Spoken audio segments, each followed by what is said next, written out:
Terus poin selanjutnya ini berkaitan dengan pengetahuan. Jadi ada dua soal pengetahuan tuh, Tuhan menghajar orang yang dikasihi. Ada hamba-hamba yang banyak tahu tuh dipukul, hamba-hamba yang tidak tahu itu dipukul sedikit saja atau bahkan tidak dipukul.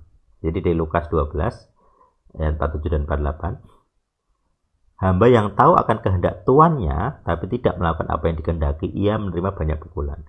Jadi kalau kamu banyak tahu tentang Tuhanmu tapi kamu menolak mengikuti pengetahuan itu, kamu akan dipukul banyak. Tapi kalau orang tidak tahu, dia tidak akan dituntut banyak gitu ya. Makanya ini saya sendiri juga punya beban mental. Kalau saya banyak tahu, saya akan dituntut banyak. Makanya kalau saya melakukan kesalahan sedikit, dampaknya lebih besar daripada orang lain yang melakukan kesalahan. Terus dari pengkhotbah kalau nggak salah ini Ecclesiastes ya, 1 ayat 13. Aku menetapkan hatiku memeriksa dan menyelidiki dengan hikmat segala sesuatu yang di bawah langit.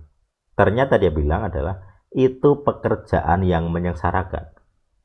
Jadi menyelidiki, memeriksa hikmat di seluruh dunia, di bawah langit, berarti kan itu di seluruh bumi gitu ya. Itu kesengsaraan, mendatangkan kesengsaraan.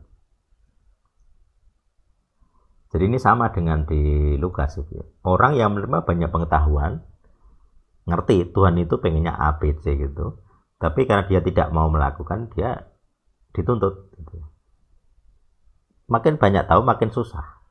Makanya di Al-Sadiq, kalau kita semakin banyak tahu kebenaran, kita semakin susah. Ada beban hati, ngono salah, gitu salah, ternyata gini juga salah gitu. Jadi kayak terkunci, kadang posisi terkunci ini yang menghasilkan gangguan mental kayak depresi. Makanya cara lepas dari depresi ideologi adalah bebaskan.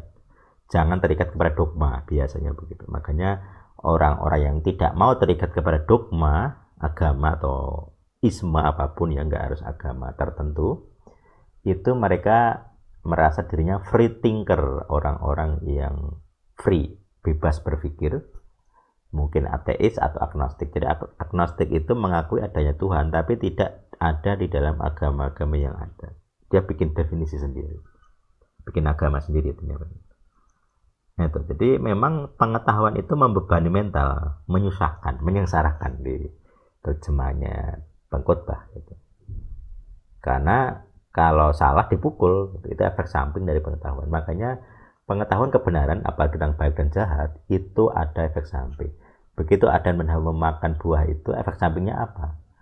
Mereka jadi tahu ini salah, ini benar, tapi juga akhirnya tahu cara melakukannya yang mendatangkan kesengsaraan. Makanya sebenarnya itu pengetahuan kebaikan dan kesengsaraan, mendatangkan kesengsaraan. Bagaimana cara sengsara, bagaimana bunuh diri mereka tahu, bagaimana menyakiti manusia lain mereka tahu, bagaimana berdalih mereka tahu. Makanya dosa yang nampak jelas sekali ya berdalih itu nanti sesudah makan itu. Jadi sekarang mereka tahu caranya mengkambing hitamkan orang lain itu, jadi tahu. Hei Adam, kenapa kamu makan? Bukan salah saya, salah perempuan ini. Dia tidak menyebut istrinya, tidak mengakui perempuan ini. Jadi gelar istri udah hilang gitu. Gelar pasangan udah hilang, atau penolong sepadanya hilang, diganti perempuan ini. Bahkan mengatakan yang kau beri itu loh, perempuan yang kau beri gitu. Jadi malah mengkambing hitamkan Tuhan, nyalah gitu. Nah, itu efek samping dari mengetahui pengetahuan kesengsaraan itu begitu. Tahu bagaimana berdalih, tahu bagaimana mengorbankan orang lain supaya dirinya aman, itu pengetahuan kesengsaraan. Itu makanya ada beban mental. Oke, yang terakhir ini kalau di ET bagaimana gitu.